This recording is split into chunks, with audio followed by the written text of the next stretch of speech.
শ্রী শ্রী বালক ব্রহ্মচারী মহারাজের 103তম আবির্ভাব দিবস পালন করল সন্তান দল। এই দিবস উপলক্ষে শিলিগুড়ির টিকিয়াপাড়াতে একটি অনুষ্ঠানের আয়োজন করা হয়। বৃহস্পতিবার সকাল থেকেই চলে ঠাকুরের নাম এবং সন্ধ্যা থেকে শুরু হয় বৈদিক অনুষ্ঠান। এই অনুষ্ঠানে দূর দূরান্ত থেকে বালক ব্রহ্মচারীর অনুগামীরা অংশগ্রহণ করে। এদিন 103তম জন্মদিবস উপলক্ষে 103টি মোমবাতি প্রজ্বলনও করা হয়।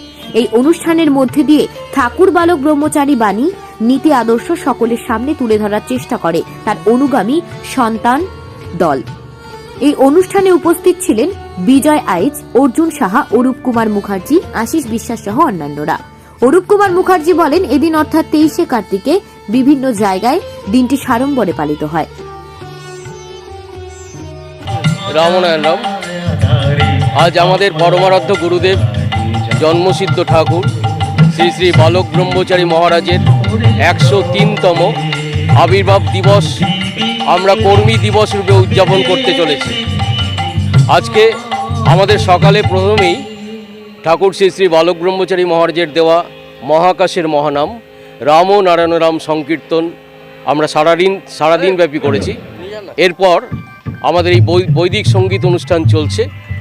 ঠাকুর বালক ব্রহ্মচারী মহারাজের যে আদর্শ, সেই আদর্শকে সারা সমাজে সারা বিশ্বব্যাপী ছড়িয়ে দেওয়ার জন্য তিনি সৃষ্টি করেছেন সন্তান দল। এই সন্তান দলের মধ্য দিয়ে ঠাকুর বালক ব্রহ্মচারী মহারাজের আদর্শকে আমরা ছড়িয়ে দিতে চলেছি। তার আদর্শ, তিনি এক জাতি, এক নীতি, এক রাষ্ট্র ব্যবস্থা সারা বিশ্বব্যাপী কায়েম করতে চলেছেন। এটাই তার উদ্দেশ্য, এটাই তার লক্ষ্য। এর জন্য তিনি সারা বিশ্বব্যাপী কাজ করে চলেছেন এবং তিনি শুধু একা নন, আরও তার সাথে আজকের এই সমাজে এবং সরকারিভাবে যারা মৃত বলে ঘোষণা করা হয়েছে, সেই সমস্ত মৃত ব্যক্তি যেমন নেতাজি সুভাষচন্দ্র বসু, হিটলার, বাঘা যতীন এবং আরও অনেকে, এরা প্রত্যেকেই একসাথে একযোগে কাজ করে চলেছেন।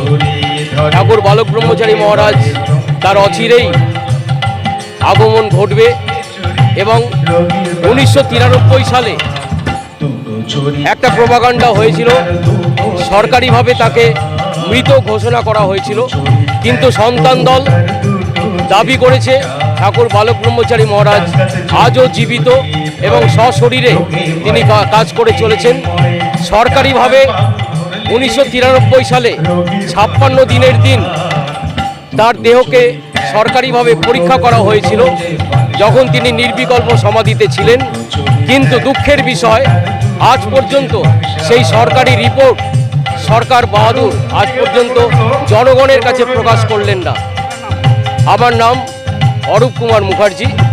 আমি ঠাকুর বালক ব্রহ্মচারী মহারাজের একজন সন্তান।